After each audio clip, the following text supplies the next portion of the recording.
한국 해군이 처음 정조대왕급 구축함을 세상에 공개했을 때 사람들은 그 거대한 위용과 첨단 무장의 놀라움을 감추지 못했습니다. 길이 170m, 폭 21.4m, 만재배수량 12,000톤 이상이라는 수치는 기존 만재배수량 10,000톤 안팎의 세종대왕급보다 훨씬 커서 해외 전문가들조차 사실상 정조대왕급 구축함은 순양함급이라고 평가할 정도였습니다. 정조대왕급은 스텔스 설계를 대폭 개선해 탐지율을 낮추고 베이스라인 9 이지스 시스템을 기반으로 여러 종류의 미사일을 최대 88셀 이상 운용할 수 있습니다.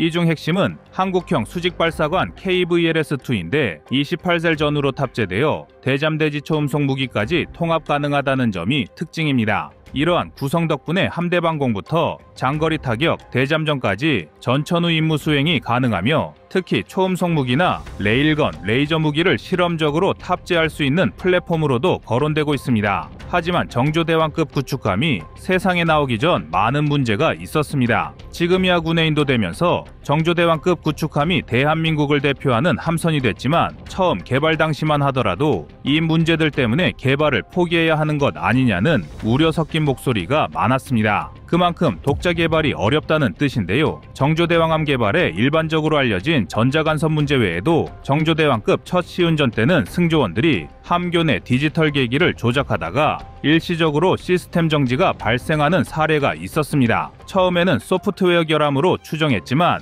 조사 결과 특정 전투체계 인터페이스와 파도나 바람에 대한 안정성을 뜻하는 내향성을 점검하는 소프트웨어가 충돌을 일으킨 것이 원인이었습니다. 이로 인해 일시적으로 함정의 자이로 컴퍼스가 과도한 보정 신호를 보내 항로를 벗어났고 승조원들이 긴급 수동 조타로 대응하기도 했습니다. 이 소프트웨어 충돌 사태를 계기로 관련 업체들은 이중화 방식을 새로 설계해 위험 요소를 제거했고 결과적으로 정조대왕급 통합 전투체계 안정성을 대폭 끌어올릴 수 있었습니다. 이런 역경을 극복한 것이 현재 정조대왕함입니다. 그리고 정조대왕급을 이야기할 때 반드시 거론되는 것이 바로 KVLS-2입니다. 한국형 수직발사기의 차세대 버전으로 길이 9.1m에 내부 직경 0.9m라는 압도적인 크기를 자랑합니다. 미국의 마크41 VLS를 운용하는 해외 구축함과 비교해도 사이즈가 훨씬 커서 SM-2, SM-3, SM-6 같은 방공 탄도미사일 방어 무기는 물론 함대지 탄도미사일, 초음속 대함미사일, 순항미사일까지 다양하게 탑재할 수 있다는 것이 가장 큰 특징입니다. 이번에 한국이 개발한 KVLS-2는 기존 미국산 시스템 대비 폭넓은 무장 호환성을 갖췄고 한국산 무기체계를 최적화하여 탑재할 수 있게 함으로써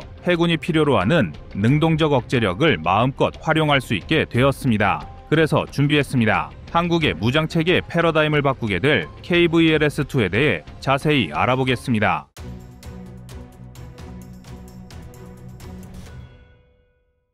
수직발사체계 통칭 VLS는 버티컬 런칭 시스템으로 함정에서 미사일을 수직으로 발사할 수 있는 다목적 플랫폼입니다. 대표적으로 미국의 마크41 VLS와 마크57 VLS가 있습니다. 마크41 VLS는 길이 약 6.9m, 폭 약 0.64m로 설계되어 모듈식 구조인 8셀 단위로 구성되어 다양한 함정에 탑재 가능합니다. 여기에는 SM-2, SM-3, SM-6 방공미사일, ESSM 단거리 미사일, 토마호크 순항미사일, 에스락 대잠 미사일 등을 운용하며 방공, 대잠, 대함, 지상공격 임무를 소화합니다. 이는 미국뿐만 아니라 일본, 호주 등 동맹국에서도 널리 사용되며 글로벌 표준으로 자리 잡았습니다. 또 마크57 VLS는 주말 특급 구축함을 위해 개발되었으며 길이 7.7m, 폭 0.89m로 기존보다 더 크기 때문에 대형 미사일이나 차세대 극초음속 무기까지 수용하기 위해 개발됐는데요. 기존 수직발사관보다 개선된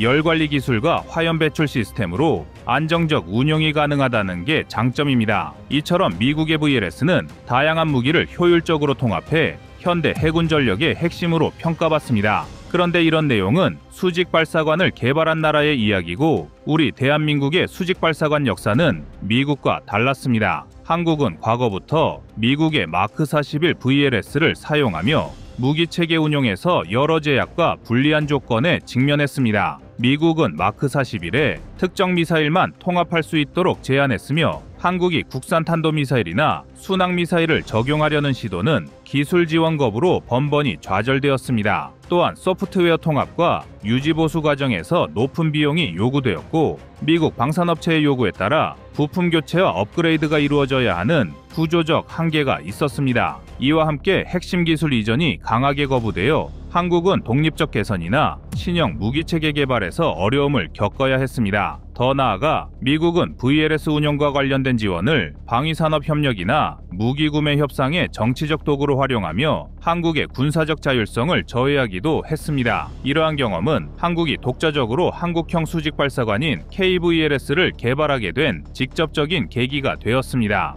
한국은 KVLS를 독자 개발한 이후 국산 무기 체계에 확대 적용하면서 수많은 노하우를 축적했습니다. 그리고 현재 그 정점의 기술력이 집약된 곳이 바로 정조대왕급 구축함입니다. 정조대왕급은 단순히 대형 이지스 구축함을 하나 더 추가했다는 의미를 넘어 한국 방위산업이 스스로 기술력을 축적하고 독립적으로 함정 개발을 주도할 수 있게 되었음을 상징합니다. 여기에는 조선소 설계 기술과 전투체계, 그리고 레이더 통합 능력, 무장 통합 기술, 추진계뿐만 아니라 전기전자 장비 관리 노하우 등이 종합적으로 집약되어 있습니다. 과거에는 일부 핵심 기술을 미국 등 선진국에서 의존하던 사례가 많았지만 이제는 대한민국의 자체 역량으로 상당 부분을 해결해낼 수준에 도달했고 이 모든 국산 기술로 할 수 있는 나라는 세계에서도 한 손에 꼽을 정도로 힘든 일입니다. 정조대왕급은 BMD 자산으로서의 확실한 기반을 가지고 있습니다. SM3, SM6 등은 물론 앞으로 도입될 LSAM급 무기체계까지 KVLS-2로 연계할 여지를 염두에 두고 있어 광범위한 탄도미사일 요격 능력을 보유하게 될 전망입니다. 이로 인해 대함, 대공, 대잠, 대지공격 등 통합작전을 수행할 수 있는 함정으로서 한국 해군의 작전 스펙트럼을 폭넓게 확장시켜 줄 것입니다. 또 차후 극초음속 미사일이나 무인전력과 결합할 수 있는 확장성이 매력적이라 할 수 있는데요. 설계 초기부터 장기적인 업그레이드를 고려했기 때문에 30년 이상 운용될 함정임에도 불구하고 미래 기술과의 접목이 수월하게 이루어지도록 준비해 놓았다는 평가가 많습니다. 무려 2조 원이 넘는 예산이 투입되는 정조대왕급은 대형 함정인 만큼 건조와 유지에 막대한 비용이 소요되지만 이로 인해 국내 방위산업전 분야에 강력한 시너지를 일으키고 있습니다. 이 거대한 군함을 만들기 위해서는 조선소, 전자통신장비기업, 그리고 탄도미사일 초음속 무기 개발 업체 등 수백 개 이상의 기업이 협업해야 하는데 그 과정에서 수만 개의 일자리가 창출된다는 점이 핵심입니다. 전문가들은 정조대왕급 설계 건조에서 쌓은 노하우가 차후 KDDX, 무인함정, 잠수함 등으로 빠르게 확산되어 국내 방산 수출액이 향후 10년 안에 최대 30% 이상 오를 것으로 전망합니다. 특히 2023년 기준 국내 방산 수출 규모가 약 170억 달러를 넘어섰다는 점을 고려하면 향후 200억 달러 이상으로 도약할 가능성도 충분합니다. 또 정조대왕급에서 가장 주목할 만한 부분은 기존의 방어 중심 작전 개념을 넘어 능동적 억제력까지 확보했다는 사실입니다. 북한의 핵심 시설이나 주변국 해양 거점에 대한 장거리 타격 옵션이 마련됨에 따라 해군 전력이 단순한 방공에 그치지 않고 먼저 적의 전략 자산을 무력화할 수 있는 공세적인 수단으로도 자리매김하게 된 것입니다. 특히 최근 중국이 055형 구축함을 기반으로 극초음속 무기 배치 가능성을 언급함에 따라 한국 역시 KVLS-2의 크기와 설계를 활용해 극초음속 미사일 통합을 검토하고 있습니다. 전문가들은 정조대왕급이 향후 10년 이내 극초음속 방어체계인 LSAM의 상용까지 탑재하면 동아시아 군사력 균형이 새로운 국면을 맞이할 것이라 전망하고 있습니다. 중국은 정조대왕급을 공식적으로 첨단 이지스 구축함 중 하나라고만 평가하지만 실제로는 이 함정에 탑재된 KVLS-2와 베이스라인 9 전투체계에 큰 관심을 기울이고 있습니다. 베이스라인 9 이지스 시스템은 탄도미사일 방어와 전통적인 대공 방어를 동시에 수행할 수 있도록 설계된 최신 이지스 전투체계입니다. 스파이 원디 레이더와 소프트웨어 업그레이드를 통해 다중표적 탐지 추적 능력을 강화했으며 SM3 미사일로 탄도미사일 요격, SM6 미사일로 항공기와 순항미사일 대응이 가능합니다. 또 또한 링크 16 및 링크 21을 통해 동맹국과 실시간 전장 정보를 공유하며 극초음속 무기와 같은 차세대 위협에 대응할 수 있는 확장성을 갖추고 있는데요. 최근 일본 역시 아타고급 및 마야급을 개선해 배치해왔지만 앞으로 등장할 새로운 이지스함 모델에서 정조대왕급이나 미국 알레이버크급 플라이트 3 체계를 벤치마킹할 가능성이 높습니다. 베이스라인 9 이지스 시스템과 글로벌 링크 통신망을 연동하면 주변 함정과 실시간 표적 정보를 교환해 작전 효율을 극대화할 수 있습니다. 실제로 예비작전 도상훈련 데이터에 따르면 정조대왕급이 포함된 함대는 대잠전방 공해적 소탕 등에서 30% 이상의 임무 완수 시간을 단축할 수 있다고 합니다. 이는 한국 해군이 단순히 자국 해역 방어를 넘어 대한민국의 해상 전투력이 우리 한반도 주변 국가들과 비교했을 때 절대로 꿀리지 않는 전투력을 갖고 있음을 방증하는데요. 그런데 문제가 있습니다. 이렇게 뛰어난 성능을 갖춘 정조대왕급도 건조 및 운용 과정에서 현실적인 한계를 마주하게 됩니다. 우선 함정 한 척당 2조 원가량의 건조비와 추가 무장 유지 보수 비용이 매년 상당한 부담으로 작용합니다. 거기에 승조원 수백 명을 장기간 전문 교육해야 하고 AI 무인 기술을 어느 수준으로 적용할지도 결정해야 합니다. 정조대왕급은 함 자체의 생존성과 확장성을 높이기 위해 레이저 무기 드론 요격, 체계 레일건 등의 차세대 무기의 테스트베드로 운용해야 합니다. 현재 특정국의 레일건 시험이 이미 진행 중이라는 점을 고려할 때 기존 세종대왕급보다 덩치를 키우고 동아시아에서 중국과 일본에 견줄 만한 해양 전력을 대한민국이 확보했다는 것을 대외적으로 보여줘야 할 필요가 있습니다.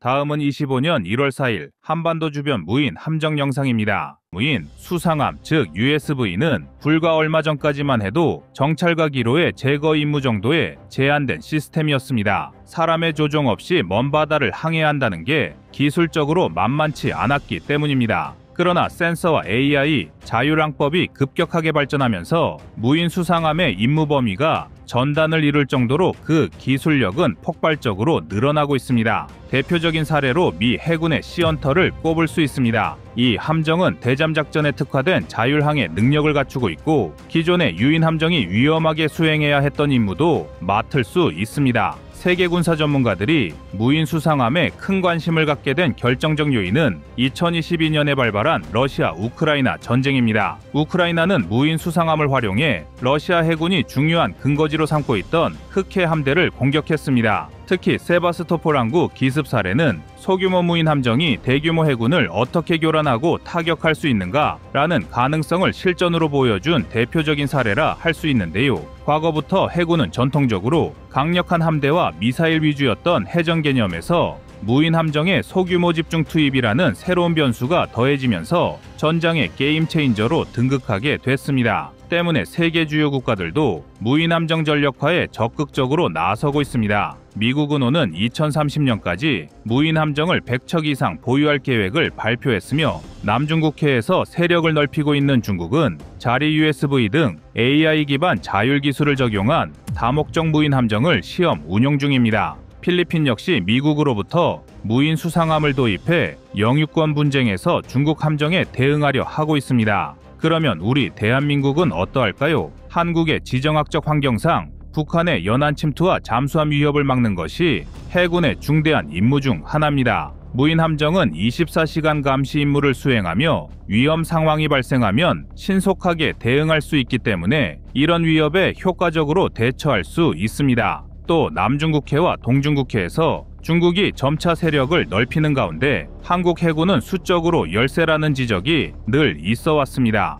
붕어빵 찍듯이 함선을 찍어내는 중국의 해군력 굴기에 맞선다는 것은 사실상 우리의 입장에서는 여간 어려운 것이 아닙니다. 그러나 무인 함정을 통해 질적 우위를 확보한다면 상대적으로 적은 비용으로 중국 해군을 견제할 수 있는 가능성이 열립니다. 이 때문에 앞에서 언급한 필리핀이 무인 함정을 도입해 중국을 견제하려는 사례를 본다면 무인 함정은 한국에도 매우 중요한 전력으로 자리 잡을 수 있다는 것을 뜻합니다. 과거 한국은 2015년 민간 합동으로 무인 수상함 해검을 개발하며 관련 기술 분야에 발을 들였습니다. 주로 기로의 탐색과 정찰에 특화된 이 무인 함정이 한국 최초의 본격적 USV 사례였으나 이후 예산 문제로 인해 대규모 사업으로 이어지진 못했습니다. 당시 무인 전력은 기술적 재정적 문제, 국방 우선순위에서 밀린 측면 등이 복합적으로 작용하면서 세계적 흐름에 비해 속도가 더딘 상황이었습니다. 이 때문에 현재 한국 해군의 무인 전력은 아직 국제 표준과 비교했을 때 뒤처져 있다는 지적이 많습니다. 하지만 다행히도 최근 한국은 다시금 무인 수상 전력의 속도를 내고 있습니다. 2027년까지 12m급 정찰용 무인 수상함 2척을 개발해 기로의 탐지와 제거,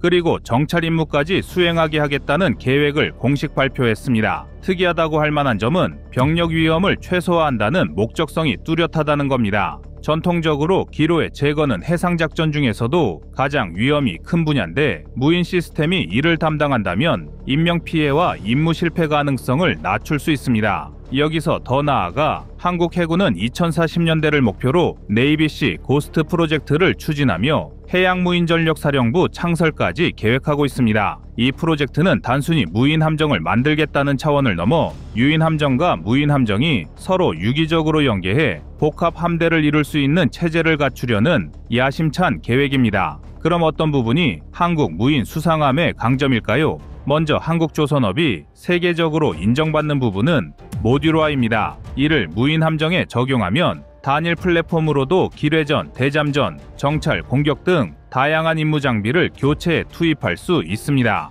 이 점은 실제 작전 상황에서 유연성을 극대화해 주므로 한국 무인 함정이 가진 중요한 경쟁력 중 하나입니다. 또한 무인 함정이 은밀하게 접근해 작전을 수행하려면 추진기관의 소음과 함체 설계가 핵심 변수로 떠오릅니다. 한국은 전동 추진 기반으로 소음을 줄이고 동시에 함체 외형도 레이더 반사 면적을 줄이는 형태로 설계하려 하는데요. 이를 통해 적에게 노출되지 않고 작전을 수행하는 은밀성을 높일 계획입니다. 반면 미국과 중국이 개발하고 있는 무인 수상함과의 차이점도 뚜렷합니다. 미국 시헌터는 이미 자율항해와 대잠수함전에 특화되어 장시간 작전 가능한 플랫폼으로 각광받고 있습니다. 반면 중국짜리 USV는 다목적 무장과 센서를 갖춰 공격 능력에 초점을 맞추는 모습입니다. 한국은 아직 대규모 무인 함정을 운영한 실전 경험은 없지만 조선 IT 분야에서 쌓은 기술력을 바탕으로 정찰 및 기로의 제거 임무에서 경쟁력을 높이고 있습니다. 하지만 한국 해군의 특성상 먼저 주변국의 억제를 위한 연안작전으로 함선이 구성될 예정인데요. 또한 문제도 명확합니다. 바로 한국의 무인 함정 기술이 미국이나 중국에 비해 전반적인 자율성과 장거리 작전 능력 측면에서 아직 부족하다는 것입니다. 특히 해상 환경은 예측하기 어려운 요소가 많아 AI가 제대로 대응하려면 데이터 축적과 시험 운용이 필수적입니다. 또한 센서 융합 기술에 대한 투자, 장기간 운용에 필요한 에너지 효율 개선, 그리고 무인 함정 운용 교리 정립 등의 과제가 여전히 남아 있습니다. 그럼 대한민국이 추진하는 네이비시 고스트 프로젝트가 어떤 것인지 알아봐야 할 텐데요. 한국이 지향하는 유무인 복합 함대는 기존의 대형 함정과 무인 수상함이 네트워크로 연결되어 서로 보완하며 임무를 수행하는 것을 추진 중인데요. 구축함이나 호위함이 전략적 판단을 내리면 무인 함정이 분산 정찰, 기로의 제거, 선제 공격 등 위험도가 높은 작전을 책임지는 방식입니다. 이런 식으로 운영될 경우 해군은 인명피해를 줄이면서도 더 넓은 해역을 통제할 수 있게 됩니다. 그래서 우리 해군은 2040년대까지 해양무인전력사령부를 창설해 본격적인 무인 함정작전을 지휘 통제할 전문 조직을 구축하는 것이 한국 해군의 목표입니다. 이는 단순히 최첨단 무기를 도입하는 차원을 넘어 해군 전체의 작전 교리와 훈련 방식을 무인 중심으로 재편하겠다는 의지라 할 수 있습니다. 뿐만 아니라 한국이 글로벌 해군의 트렌드를 선도할 수 있는 기회를 잡으려면 이 조직적, 전략적 접근이 필수라고 할 수 있습니다. 물론 무인 기술에 지나치게 의존하면 사이버 공격이나 전자전 교란 등에 취약해질 수 있다는 우려도 존재합니다. 그렇기에 운용 교리를 체계적으로 마련하고 전자전 방어나 보안 체계를 동시에 발전시켜야 합니다. 그럼에도 불구하고 무인 함정을 대거 도입함으로써 얻게 될 비용 절감 효과, 병력 안전 확보, 그리고 첨단 전력 활용은 분명히 매력적입니다. 한국 해군이 추격자에서 선도자로 도약하기 위한 중요한 발판이 될 수 있습니다. 이처럼 해양 무인 전투 체계는 더 이상 먼 미래가 아닌 현재 해전 양상을 좌우하는 핵심 변수로 떠오르고 있습니다. 러시아 우크라이나 전쟁에서 늘어난 무인 수상함의 위력은 큰 비용이나 인력 부담 없이도 강대국 해군을 상대로 효과적인 기습 공격이 가능하다는 사실을 보여줬습니다. 이에 따라 전 세계는 발빠르게 무인 함정 연구 개발과 전력화를 서두르고 있습니다. 한국 해군도 이 변화에 뒤처지지 않기 위해 2027년까지 정찰용 무인 함정을 개발하고 2040년대까지 해양무인전력사령부를 창설하겠다는 네이비시 고스트 프로젝트를 추진 중입니다. 군 민간을 아우르는 조선 AI, IT 기술 역량을 결집한다면 가까운 미래에 한국이 해양무인 전력의 선두주자로 떠오를 가능성도 열려 있습니다. 무엇보다 지금이야말로 한국 해군이 무인 전력을 통해 해양 강국으로 도약할 절호의 타이밍일 수 있습니다. 앞으로도 한국 해군 무인 전력 소식과 함께 세계 무대에서 벌어지고 있는 무인 함정 경쟁 현황도 지속해서 다뤄볼 예정입니다. 이상 꺼리튜브였습니다.